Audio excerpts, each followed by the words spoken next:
let's solve this together. It says 3 raised to the power x is equal to 48. We are required to solve for x in this question. Okay? The first thing we can do here is to say that our 3 raised to the power x is equal to 48 is 4 squared times 3. Okay?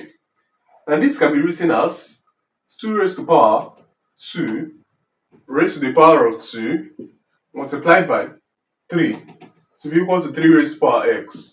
Okay?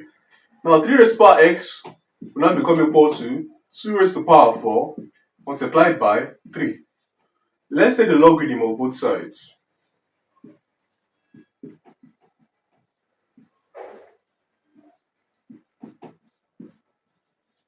Okay? Now this logarithm we're going to take it in the base of the number carrying x. The number carrying x here is 3. So we'll take the logarithm in base 3 of both sides. Okay? Now we're going to have logarithm in base 3 of 3 raised to the power x is equal to logarithm in base 3 of 2 raised to the power 4 multiplied by 3. Okay? All together. Now, let's now say when we have logarithm of a number to raised to the power, multiply that power and the log. So we have x multiplied by log of 3 to base 3 to be equal to log of 2 raised to the power 4 to base 3 plus log of 3 to base 3. Now moving on from here, we have the log of a number to its own base is 1.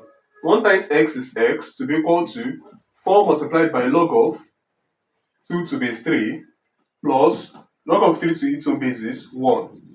So this becomes the final answer for x in this question. Thanks for watching. What's going on, guys? It's Fortune here editing this video. As you can see, about 99% of you guys are not subscribed to the channel, so please subscribe, like, comment and share my videos, as this helps to push my videos out to more viewers out there.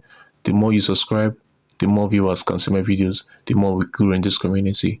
Thanks for watching, and I'll see you guys in my next video.